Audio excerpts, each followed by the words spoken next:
Sir bonus का नाम देखा और आपने यहाँ पर वीडियो के ऊपर क्लिक कर दिया। आपको मायूस नहीं करूँगा, बताऊँगा कंपनी कौन सी है, क्या बोनस दे सकती है, बोनस की उम्मीद क्यों लगाई जा सकती है और बोनस कब देती है। ये सारा कुछ आपको पता चल जाएगा इस वीडियो के अंदर और आपको एक बेहतरीन कंपनी का नाम भी पता चलेगा जो अगर बोनस नहीं भी देती है और अगर तब भी आप इस कंपनी को अपने पोर्टफोलियो में रखते हैं तो लंबी अवधि में सर मान कर चलिए फ़ायदा होने की उम्मीद। स्टॉक मार्केट है इसलिए यहाँ पर गारंटी नहीं, उम्मीद वर्ड का यूज कर रहा हूँ, तो उम्मीद यहाँ पर रह सकती है। तो बिना समय ज़ाया किए हुए वीडियो को स्टार्ट करते हैं और एक रिक्वेस्ट के साथ वीडियो को स्टार्ट करते हैं। अगर आप चैनल पर पहली बार पहला वीडियो देख रहे हैं, अभी तक सब्सक्राइब नहीं किया तो देखिए आसपास सब्सक्राइब करके लिखा हुआ है, इसके ऊपर क्लिक कीजिए, नोटिफिकेशन आइकन के ऊपर प्रेस कीजिए, जुड़े रहिए नो अबाउट इन्वेस्टमेंट चैनल के साथ। इस चैनल के ऊपर आपको रेगुलर बेसिस के ऊपर स्टॉक मार्केट के ऊपर न्यूज़ अपडेट और फंडामेंटल एनालिसिस के साथ साथ बैलेंस शीट के ऊपर डिस्कशन भी होती हुई दिखेगी। तो चलिए इस वीडियो को यहाँ पर स्टार्ट कर लेते हैं। यहाँ पर जिस कंपनी के बारे में मैं बात कर रहा हूँ, इस कंपनी का नाम आपको थोड़ी ही देर में पता चल जाएगा, लेकिन उससे पहले स्टॉक के बारे में भी आपको थोड़ी सी जानकारी देना ज़रूरी है। स्टॉक का प्राइस अभी 130 रुपया चल रहा है। स्टॉक अगर आप देखें एक महीने में स्टॉक लगभग 12% करेक्ट हो चुका है। अगर आप स्टॉक का 52 वीक हाई और लो देखें तो लो है 85 रुपये का और हाई है 185 रुपये का। 100 रुपये का डिफरेंस बीच में रह चुका है। वो गैप तो फुलफिल करना ही है। स्टॉक को कब करता है वो देखने वाली बात है। पी की बात करें तो 26 के पी मल्टीपल पे स्टॉक आपको यहाँ पर ट्रेड करता हुआ दिखेगा। डिविडेंड यील्ड की बात करें, देखिए सर डिविडेंड यील्ड को नज़रअंदाज भी नहीं करना चाहिए और डिविडेंड के लिए स्टॉक में निवेश भी नहीं करना चाहिए।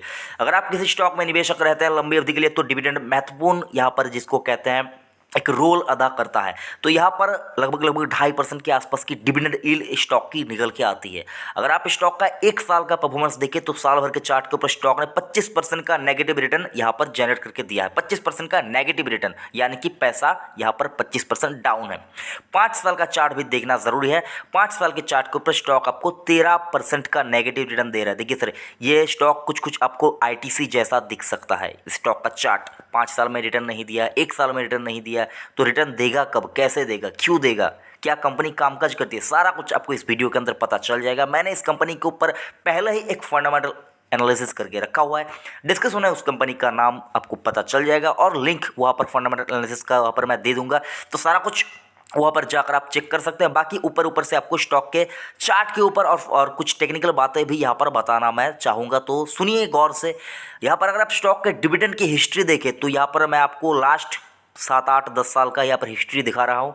स्टॉक ने हर साल यहाँ पर आपको डिविडेंड दिया है। हर साल अगर आप देखें 1-2 बार कम हो सकता है, कम ज़्यादा हो सकता है, लेकिन स्टॉक ने डिविडेंड भर के दिया है। अगर आप देखिए 2011 में 5 रुपया, 12 में 2.5 रुपया, 13 में 2.5 रुपया, 14 में 1 रुपया, 14 में और एक बार 2 रुपया, 15 में 4 रुपया, 16 में 4 रुपया, 16 में एक और बार 1 रुपया, 17 में 6 रुपया, 18 में 50 पैसे का और 19 में 3 रुपये का और 2020 में मार्च के महीने में 3 रुपये का डिविडेंड स्टॉक ने दे चुका है। 5 साल का रिटर्न थोड़ा सा खराब है, लेकिन अगर आप डिविडेंड देखें तो अच्छा खासा डिविडेंड मैं इसको मानूंगा। बाकी आप क्या मानेंगे वो अलग बात है। उसके बाद अगर आप शेयर होल्डिंग पैटर्न देखें जो कि एक महत्वपूर्ण यहाँ पर रोल ये भी निभाता है। अगर आप देखें म्यूचुअल फंड्स के पास लगभग 14% की हिस्सेदारी है और ये हिस्सेदारी आपको लास्ट क्वार्टर मार्च क्वार्टर से जून क्वार्टर में बढ़ती हुई दिखेगी। जाहिर सी बात है यहाँ पर म्यूचुअल फंड भी समझ सकते हैं कि देखिए वहाँ पर जो लोग म्यूचुअल फंड के फंड मैनेजर हैं वो तो यहाँ पर मतलब आप और हमारे जैसा, मतलब आपका नाम यहाँ पर लेना मुझसे गलत हो गया, सॉरी चाहता हूँ उसके लिए, मेरे जैसा मतलब मैं जितना समझता हूँ उससे तो कहीं ज़्यादा समझते हैं, तो उन लोगों ने भी यहाँ पर खरीदारी की है सर। तो ये आपको नज़रअंदाज नहीं करना चाहिए। लगभग 14% की हिस्सेदारी म्यूचुअल फंड के पास है और एफआईएस के पास 14% की है और प्रोमोटर्स के पास लगभग 62% की हिस्सेदारी है। प्लेज थोड़ा सा यहाँ पर है 8% के आसपास। और अगर आप देखिए इंश्योरेंस कंपनियों के पास भी 1.5% की हिस्सेदारी है। तो सर ये कुल मिलाकर हुआ प्रोमोटर होल्डिंग, शेयर होल्डिंग, सारा कुछ जो भी आप कह लेते। तो सर शेयर होल्डिंग पैटर्न देखकर आपको पता चल जाएगा कि लोग यहाँ पर भरोसा रख रहे हैं। हाँ प्रमोटर का यहाँ पर थोड़ा सा हिस्सा गिर भी है, तो सर वो सर हर स्टॉक का कभी ना कभी आपको किसी भी स्टॉक का दिख सकता है। अच्छे से अच्छी कंपनी का भी प्रोमोटर होल्डिंग जो है वो प्लेज दिख सकता है। अगर आप यहाँ पर देखना चाहते हैं तो एक बड़ा ब्लू चिप कंपनी है जो मतलब बहुत ही बेहतरीन कंपनी है, उसने भी यहाँ पर जो है अपनी जो हिस्सेदारी है वो गिरवी रखी हुई है। तो मतलब ऐसा नहीं कि कोई गिरवी नहीं रखता। स्टॉक का नाम आपको यहाँ पर बता रहा हूँ सर, स्टॉक का नाम है ज्योति लैब लिमिटेड। तो सर ये कंपनी अगर आपके पोर्टफोलियो में है तो इसको रहने दीजिए लंबी अवधि के लिए, भूल जाइए। स्टॉक में पैसा आपने लगा के रखा है, भूल जाइए सर। रिस्क आपको अगर लेना चाहते हैं अच्छी छोटी कंपनी में तो ये कंपनी बेहतरीन कंपनी है सर।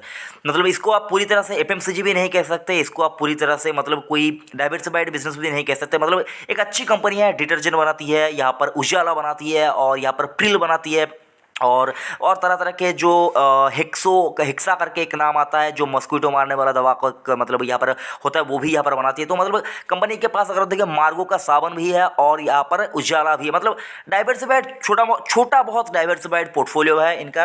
और अगर आप देखिए मैं यहाँ पर बोनस का नाम यहाँ पर क्यों जिक्र कर रहा हूँ सर, यहाँ पर 2012 में और 2018 में कंपनी ने यहाँ पर बोनस दिया था अपने शेयर होल्डर को। तो सर इस वाले क्वार्टर में तो नहीं, लेकिन सर लंबी अवधि में अगर आप यहाँ पर निवेशक रहते हैं तो बोनस आपको मिल सकता है। उतावला होकर आपको यहाँ पर खरीदारी नहीं करनी है। शेयर होल्डिंग पैटर्न के ऊपर आपने देख लिया, लेकिन सर आज की डिलीवरेबल पोजीशन देखिए। कल स्टॉक का रिजल्ट है 4 नवंबर को, चार नवंबर 2020 को स्टॉक का रिजल्ट है। अगर आप देखिए 5,57,132 स्टॉक की ट्रेडिंग हुई है एनएसई के ऊपर आज की डेट 3 नवंबर को, और डिलीवरी उठाई गई है लगभग 73% के आसपास की। भर भर के लोग यहाँ पर डिलीवरी लेते हैं। कैश मार्केट का स्टॉक है। और अगर आप यहाँ पर मार्केट की बात करें तो निफ्टी देखिए सर कहाँ का कहाँ पहुँच गया। जो लोग यहाँ पर सोच रहे थे कि 7,600 का निफ्टी गिरता और कितना गिरेगा, तो सर 7,600 का निफ्टी आज 12,000 को छूता हुआ यहाँ पर आपको नजर आएगा। 12,000 को पार भी कर लिया था, लेकिन थोड़ा सा करेक्शन यहाँ पर आपको मार्केट में आता हुआ लिखे।